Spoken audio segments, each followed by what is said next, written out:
one who does the will of my Father who is in heaven. And so Jesus says, by the way, the kingdom of heaven is not just for those who confess me or say they know me, but it's for those who do all of the things that I just said.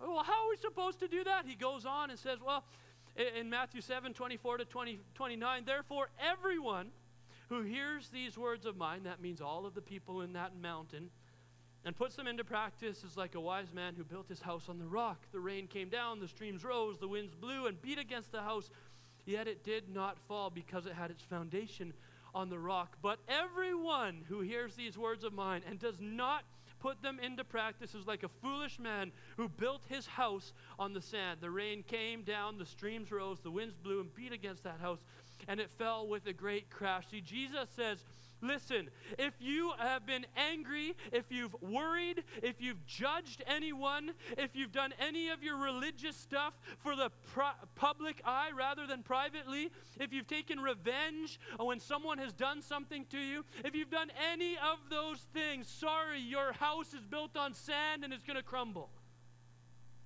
Jesus, what is this sermon that you start off with this crowd?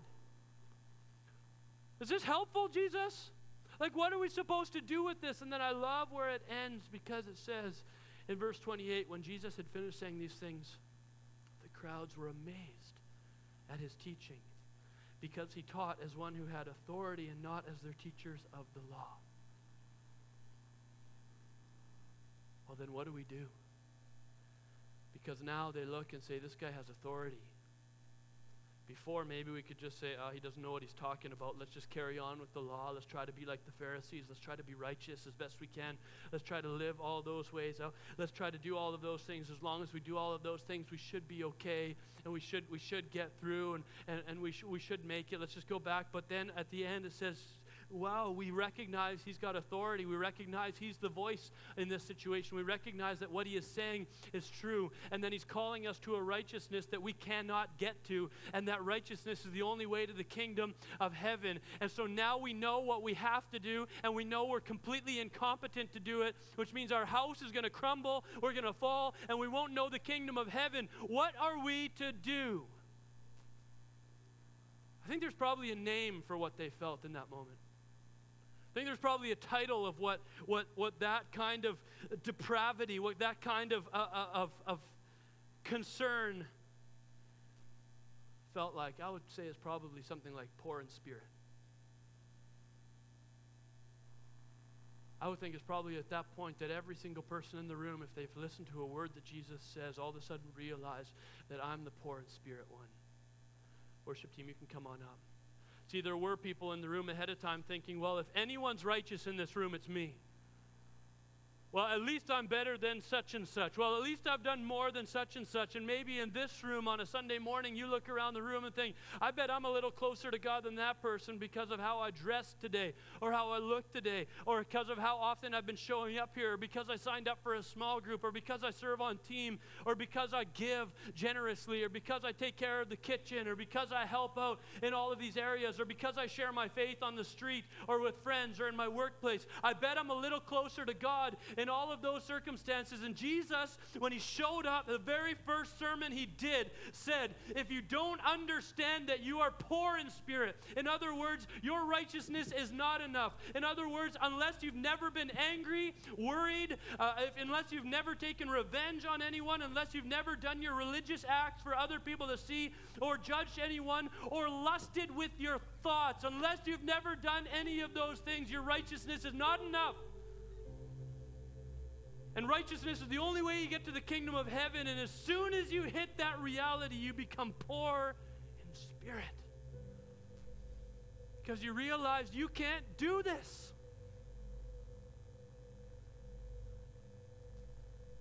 And then you have to go back to the beginning of the sermon, where Jesus said, blessed are the poor in spirit,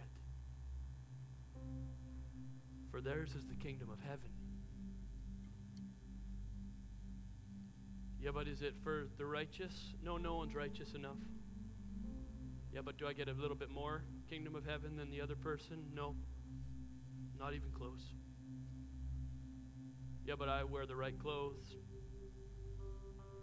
I show up on time. That person showed up 10 minutes late. You know?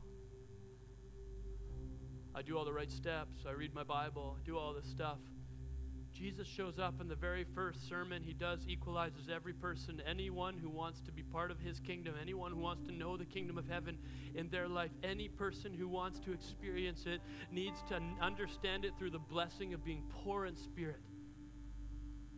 Until you're poor in spirit.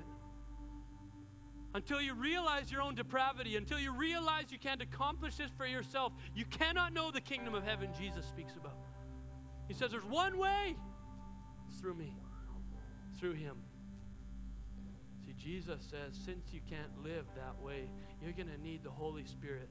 Jesus is faithful to give his Spirit to the poor in spirit. If you want the Spirit of God in your life, you just become poor in spirit. You ask for it. Poor in spirit means recognizing that the things you need to do, you cannot do. Maybe you're sitting here and saying, I'm stuck in addiction, I can't get past it. You're poor in spirit. Maybe you're saying, I need to forgive my spouse and I can't do it because they've hurt me too much. You're poor in spirit.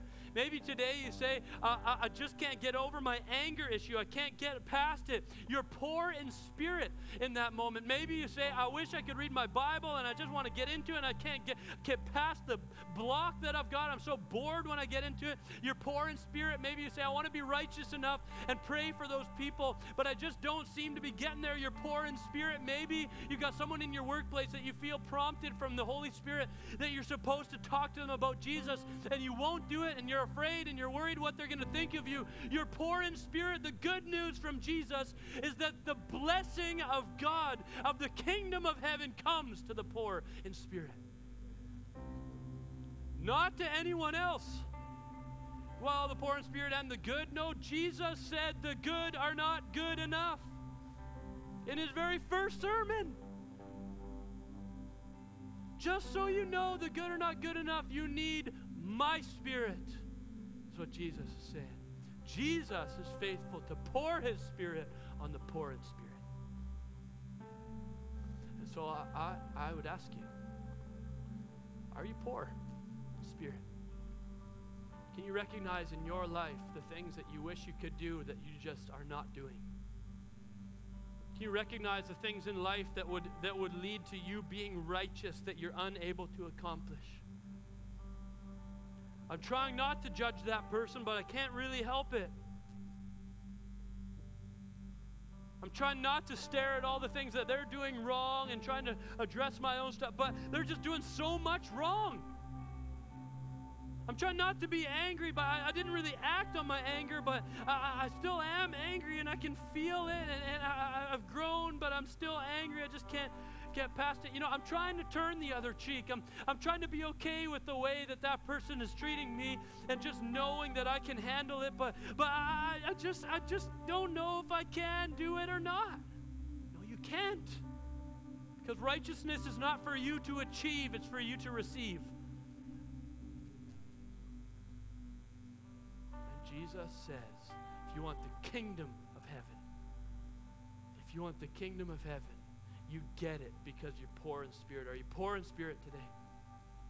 Or have you come far enough on your own that you don't need Jesus anymore and you don't recognize the depravity of your own weakness? If you're good enough without him, you don't need him. He's not coming. But if you're poor in spirit, he's coming to you. His Spirit is coming. He wants to fill you. You just close your eyes and bow your hearts, bow your heads with me for a sec. Look, I want to lead a church that's poor in spirit. I want to lead a church that knows the blessing of the kingdom of heaven coming and touching us, filling us, inspiring us, encouraging us. And we're only going to get there when we're poor in spirit and recognize our own depravity. We never grow out of our need for him. We never grow into our own righteousness that's not in need of his. We only live in the place where his righteousness is all that we can get. Our house is built on sand and will crumble until we recognize that Jesus is our strength, that he wants to pour out his Spirit on the poor in spirit. And so today, if you say, say, I am poor in spirit, and I wish I could do some things, and I can't seem to do them, and I wish I could be righteous, but I'm not getting there, would you today settle into the reality that you actually need Jesus to change your life? You actually need Jesus to show up, that you actually need His Spirit in your life for you